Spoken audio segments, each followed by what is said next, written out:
Hello dear students, and this is Sushil Kumar here in front of you, and welcome back in my channel with the new topic how to find the zeros of a quadratic equation with using the three different methods, right?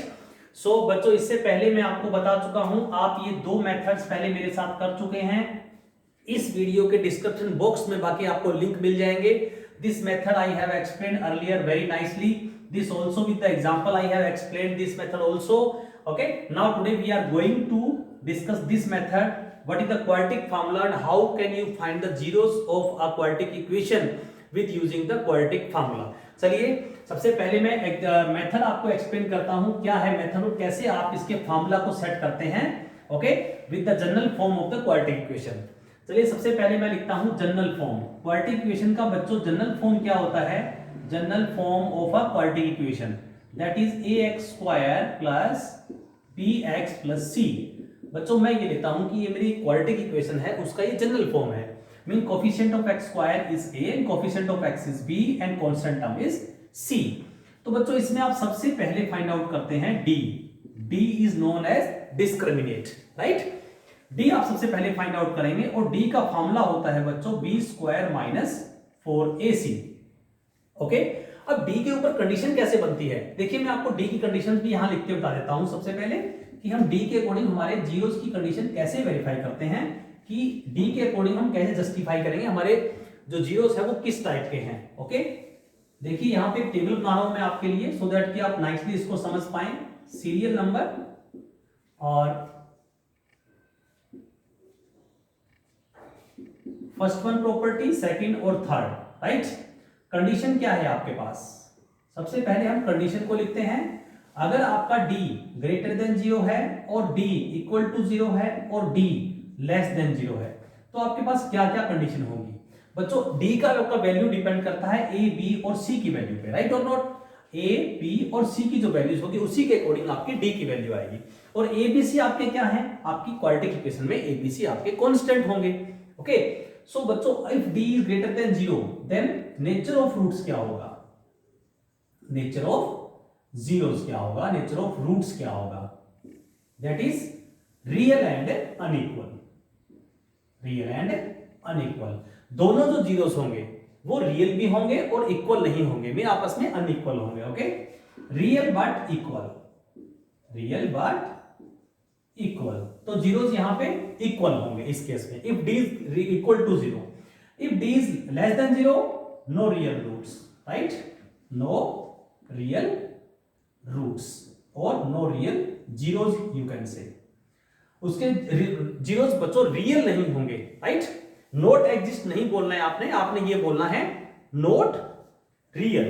Okay, because यही topic आप d less than 0 के साथ next higher classes में, senior classes में करेंगे, तो वहां आपके पास d लेस देन 0 आएगा और आप उसके इमेजिनरी रूट भी फाइंड आउट करेंगे। ओके, तो चलिए वो बात की बात है, हम उसको डिस्कस नहीं कर रहे।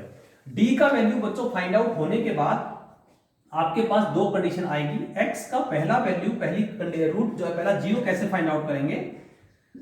Minus B plus under root D. जो आपका d का वैल्यू आएगा वो आप यहां पुट करेंगे, b का वैल्यू आपकी इक्वेशन से पुट होगा और 2a, ये आपकी x की पहली वैल्यू आ जाएगी। Okay, then second value of x will be minus B minus under root D divided by 2a, right? अब देखिए बच्चों आप क्लियरली देख पा रहे हैं if d is greater than 0 तो दोनों ही अलग अलग हो गए जीरोस आपके, एक में d प्लस हो रहा है एक में d माइनस हो रहा है, तो एक डिफरेंस आ गया जीरोस में। अब if d is equal to 0 तो आप देखिए इस स्टेटमेंट में चेंज कौन ला रहा है? Minus B by 2a, minus B by 2a both are same. Change तो आपका ये d ही ला रहा है ना, d यहां प्लस हो रहा है या माइनस हो रहा है, तो अगर ये पार्ट हमारे पास 0 हो गया तो इसमें कोई चेंज नहीं आया, फिर तो x क्या हो गया? माइनस बी बाई 2a और माइनस बी बाई 2a, यानी कि जब d इक्वल टू 0 है तो जीरोस क्या हो जाएंगे? Minus B by 2a। हम ये बोल सकते हैं दोनों ही जीरो सेम हो गए, राइट और नॉट? तो चलिए बढ़ते हैं एग्जांपल की तरफ। आप इस कंडीशन को अच्छे से समझ गए होंगे। अब हम एक एग्जांपल लेते हैं। एग्जांपल में हम जीरोस फाइंड आउट करेंगे, बने रहिए आप मेरे साथ। सबसे पहले हम एक एग्जांपल लेते हैं, फर्स्ट आपका है इसके अकॉर्डिंग, राइट? कंडीशन 1 के अकॉर्डिंग हम एग्जांपल लेते हैं। जैसे मैं एग्जांपल लेता हूं बच्चों, example number 1, 3x square minus 4x plus 1 is equal to 0। ये हमारे पास एक क्वाड्रेटिक इक्वेशन है, हमें इसका जीरोस फाइंड आउट करने हैं, राइट। तो देखिए आप कैसे फाइंड आउट करेंगे। सबसे पहले आप बच्चों ए बी सी की वैल्यू फाइंड आउट करिए। ए कितना है आपके पास 3, बी कितना है आपके पास -4 और बच्चों सी कितना है आपके पास 1, राइट।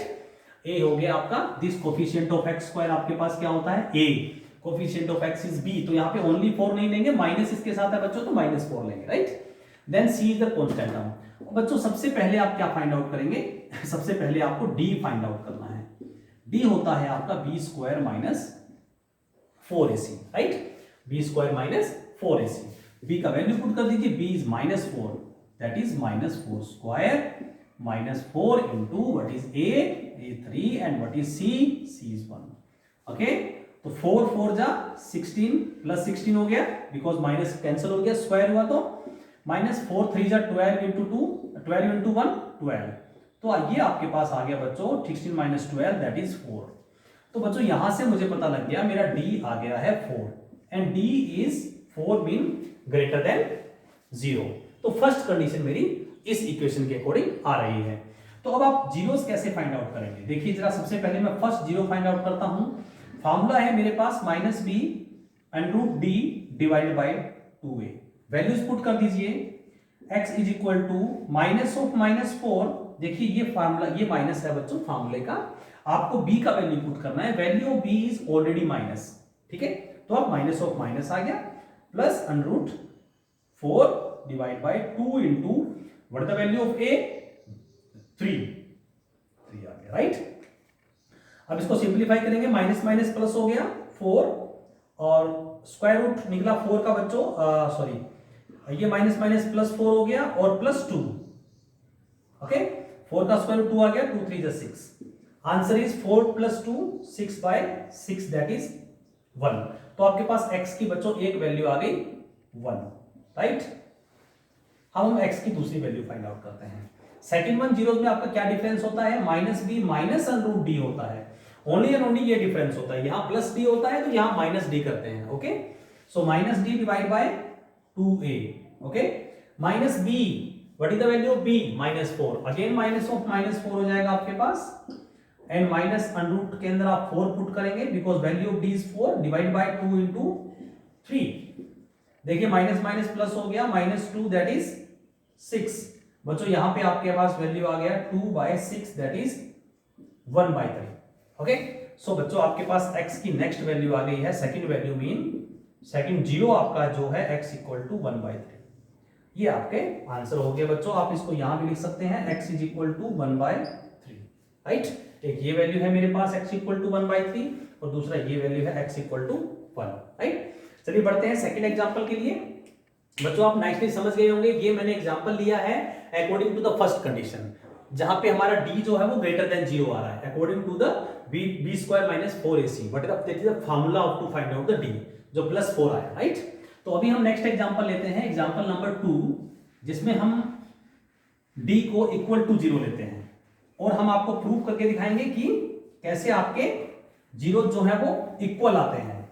सो सेकंड एग्जांपल है बच्चों आपका 2x² - 6x। Example number 2, 2x² - 6x + 9/2 = 0, right.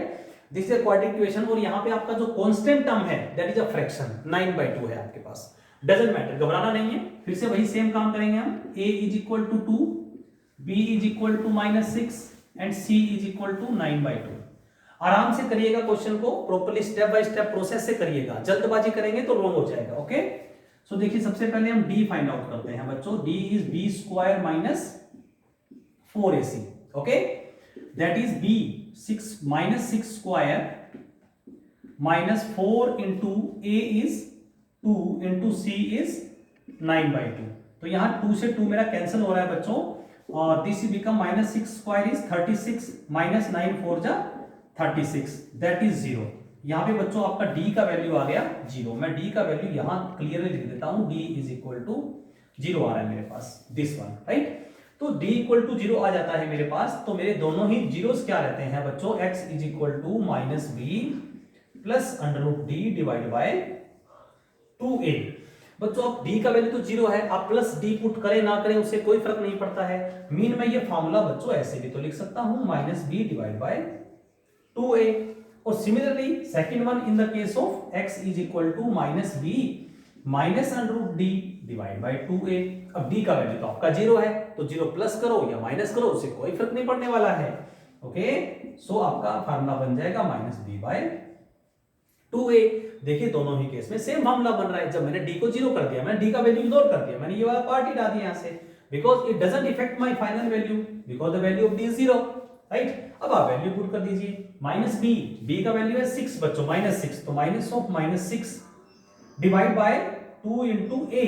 What is the value of 2 into a is, a का वैल्यू है आपका 2, तो बच्चों x का वैल्यू आपका यहां पे आ गया 6 डिवाइड बाय 4, दैट इज आप कट कर सकते हैं 2 3 जा 6 और 2 2 जा 4, तो ये आपके पास x की वैल्यू आ गई 3/2।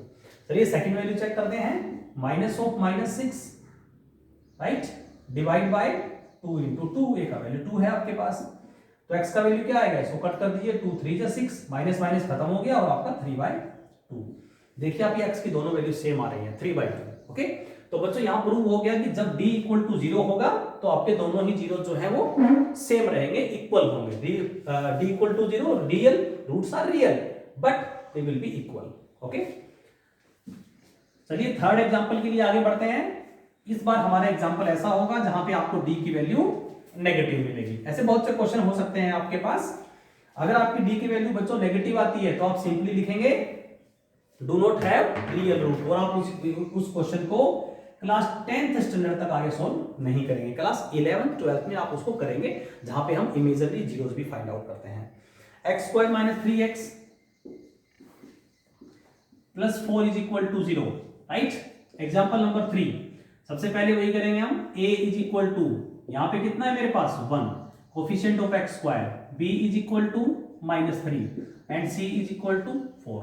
ये मेरी abc की वैल्यूज होगी according to the condition given equation. d is equal to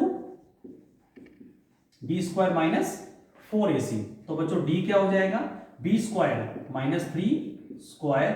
- 4 into what is a 1 into what is c 4। Okay, ये हो गया बच्चों 9 - 16, सो d इज इक्वल टू, यहां पे बच्चों आपके पास आ रहा है -7, राइट और नोट।